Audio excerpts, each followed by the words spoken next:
Vážení účastníci zhromaždenia k výročiu 17. novembra 1989.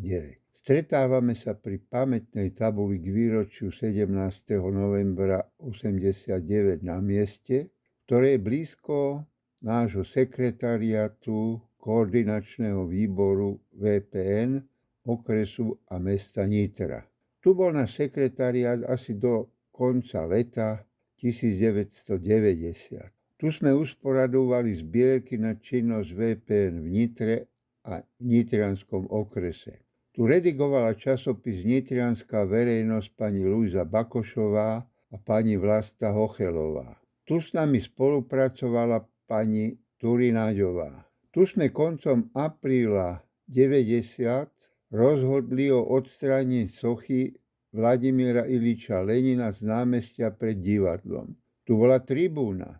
Tu sme sa pred prvými slobodnými voľbami v máji 90 stretli okrem iných predstaviteľov novembra 89 aj so Šaňom Dubčekom.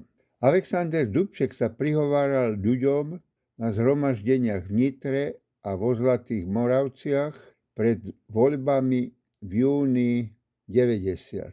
Po vystúpení a stretnutiach s občanmi sa Dubček na sekretariáte VPN v Nitre zúčastnil dlhej diskusie s občiankami, Rómkami. Jeho šofér s autom odišiel bez jeho súhlasu do Bratislavy, mobily totiž vtedy neexistovali. Večer som dostal otázku. Ivan, ako sa dostanem do Bratislavy? Hovorím, Šaňo, to máš jednoduché. Z Nitry ide autobus každých 20 minút, za hodinu si v Bratislave. Potom sme išli pešo spolu na nástupište, tam Šaňo zistil, že nemá peniaze na autobus. Tak som mu požičal 26 korún.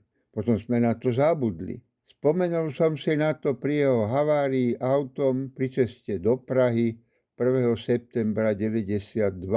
Zomrel 7. novembra 1992. V novembri 89 a po ňom nás ani nenapadlo, že sa môže znovu vrátiť uniformita myslenia. Pýtame sa sami seba, čo sme chceli, aké ilúzie sme mali a ako to dopadlo. Po 35 rokoch sme čiastočne znovu tam, kde sme boli pred novembrom 89. Spoločnosť sa znovu delí na dve antagonistické skupiny. Obidve skupiny veria, že majú svoju pravdu. Medzi týmito skupinami sa pohybuje väčšina občanov, ktorí rezignovali alebo žijú v šedej zóne. Boja sa povedať svoj názor. Očakávame, že po 20 až 30 rokoch príde znovu zákonitá zmena politického systému. Tak, ako nezvratne prišla v roku 1918, 1938, 1948, 1968 a nakoniec v roku 1989. Bol som priamym aktívnym účastníkom zmeny v roku 89 a po nej. Neľutujem nič, pretože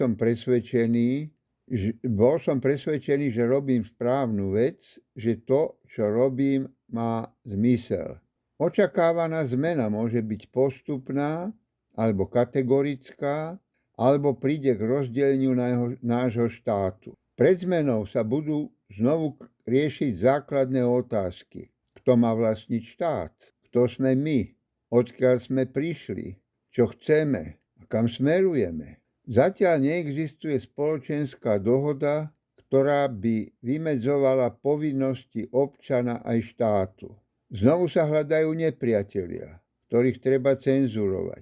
Znovu funguje súkolie ohlupovania. Znovu 25% Európanov hľadá autoritatívnych vodcov. Znovu žijeme bez odpovednosti v schizofrenickej dobe dvojtvárnosti a pokrytectva. Znovu sa prejavuje strach z pravdy. Každý z nás by sa nemal báť byť sám sebou, nemal by sa nechať klamať a oklamať. Mali by sme nielen kritizovať, ale aj navrhovať riešenia. Všetko, čo zažívame, si treba overiť neveriť len jednému zdroju, kontrolovať toky peňazí. Treba zisťovať, kto hovorí, čo hovorí a aké má záujmy.